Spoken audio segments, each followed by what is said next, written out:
قربان جاؤں ایسے فٹ بال کے ٹیم کے کوچ پر۔ فیفا ورلڈ کپ میں شریک سینیگال کی فٹ بال ٹیم کے کوچ پاپے تھیاؤ اس وقت سوشل میڈیا پر ٹرینڈ کر رہے ہیں، اور اس کی وجہ پریس کانفرنس میں دیے گئے ان کے وہ جرأت مندانہ بیانات ہیں جنہوں نے سب کو حیران کر دیا۔ ایک صحافی نے سوال کیا، آج ریاست نیو جرسی میں تیز ہوائیں چل رہی تھی اور سیکیورٹی حکام نے وفد کے ارکان کو اپنی حفاظت کے پیش نظر باہر نہ نکلنے کا مشورہ دیا تھا، پھر آپ نماز کے لیے کیوں نکلے؟ پاپے تھیاؤ نے جواب دیا، کیا نماز سے زیادہ بھی کوئی اہم چیز ہو سکتی ہے؟ میرا خیال ہے کہ یہ سوال آپ کے دائرہ کار سے باہر ہے۔ آپ ہواؤں سے ڈرتے ہیں، جبکہ ہم اس اللہ سے ڈرتے ہیں جس نے ان ہواؤں کو پیدا کیا ہے۔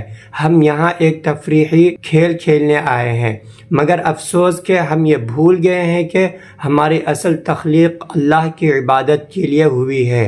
اللہ اکبر! ان کی ایمان کتنا مضبوط ہوگا، اللہ اکبر! اور وہ آگے کہتے ہیں، اگر آج ورلڈ کپ کا فائنل بھی ہوتا اور ہم اس کے فائنلسٹ ہوتے تب بھی ہم نماز جمعہ ادا کرنے ضرور جاتے، چاہے اس کی قیمت ہمیں چیمپئن شپ سے محروم کی صورت میں ہی کیوں نہ چکانی پڑتی۔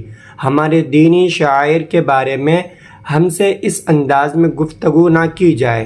اللہ کی قسم، مجھے سینیگال پر فخر محسوس ہو رہا ہے۔ افریقی بر اعظم کی نمائندگی کرنے کے لیے اس سے بہتر مثال شاید ہی کوئی ہو۔ پاپے تھیاؤ کا یہ بیانات آج بھرپور بحث کا موضوع بنے ہوئے ہیں۔ میں نے اپنی زندگی میں ایمان اور یقین کی ایسی قوت کم ہی دیکھی ہے۔ صحافی حقیقتاً خاموش ہو گیا اور ان چند جملوں کے بعد اس کے پاس کہنے کے لیے کچھ نہ بچا۔